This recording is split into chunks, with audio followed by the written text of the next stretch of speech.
Hi, everyone. Today I'd like to describe and demonstrate some of the features and functionality of the USGS's recently released interactive Sagebrush Ecosystem Data Viewer, or SEDV if you love acronyms.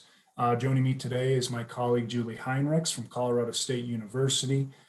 Julie is the lead of a larger project comparing and synthesizing information on invasive annual grasses. And if you'd like more information, she's recorded a more comprehensive video which will be hosted on the Partners in the Sage website served by the Intermountain West Joint Ventures. If you haven't watched that video, as an overview, it's difficult to keep pace with the mounting collection of data sets that map invasive annual grasses, and it's challenging to quickly learn about each of them enough to make a grounded decision on what spatial data set to use. Land managers have increasingly limited time and capacity to locate the most appropriate data and how to use it in a meaningful way for their management decisions or conservation planning needs. The USGS Sagebrush Ecosystem Data Viewer is a tool intended to give partners and stakeholders the ability to view spatial data sets developed by USGS and our partners and easily view a number of data layers along with the associated metadata, including links on where to find them, whether they're stored either on Sciencebase or linking you back to the authoritative data source. In many cases, the links to the database or data sets are included in the metadata description.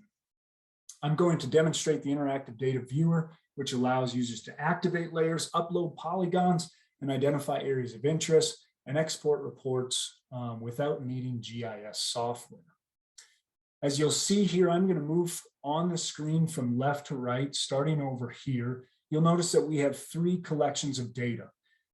I'm also going to focus on this collection, the invasive annual grass collection, which includes 23 different data sets included in the data set, compendium, and publication that Julie covers in the other recorded video.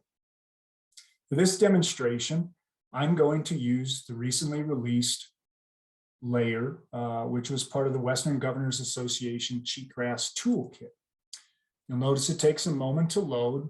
And while that's loading, it's important to know that processing speed of this tool is going to depend on the geographic extent in which you're looking at information, as well as your internet bandwidth at home, or perhaps your machine itself. To expedite that, we are going to zoom in here a little bit, and I'm going to focus on the Northern Great Basin in southern Idaho. If you look at the layer here, there's an information button that if you select, it's going to provide you with a description, references, contacts, a citation, and down here at the bottom of your screen, a URL link to where the data is either housed on Sciencebase or the authoritative data source.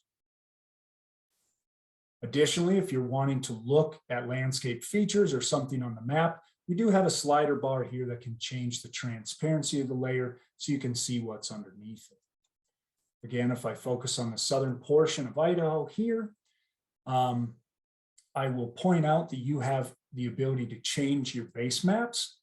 Here, we're just looking at Esri Streets. You also have the ability to upload a shapefile to specify a very specific area of interest. You can hand draw or hand digitize an area of interest, or you can use one of the canned area of interest we have preloaded into the tool. I'll select BLM field offices for this demonstration. I'm also going to select the Owyhee field office. And I'm going to close this down. You'll see over on the right, a panel opens up summarizing the total acres that exist in the Owyhee field office. At this point in time, you can select the Submit Analysis button. It's already popped up. If you were looking to look at a different layer, you could select Clear this selection, which is going to remove the Owyhee field office selection. You can also share this map as is if you wanted to share it with a colleague, or you can download this report as a PDF. If you're interested in the area of interest and you don't have access to that polygon, you can select this download tool for that. As you can see here on the right, we've summarized the amount of annual herbaceous cover across the Owyhee field office. It's going to provide you with a graphic representation as well as some tabular results as to how many acres are included in each cover class.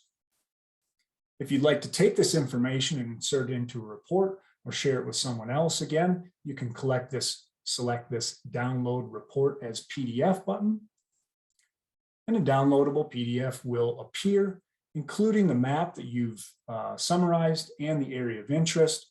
It's going to include a URL link for you to share this report with anybody you'd like.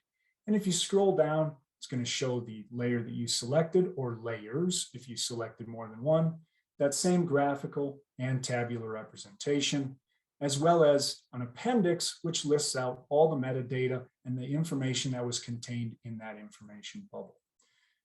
With that, we can hope you can visit the Sagebrush Ecosystem Data Viewer and generate simple summaries of layers of interest for your conservation planning.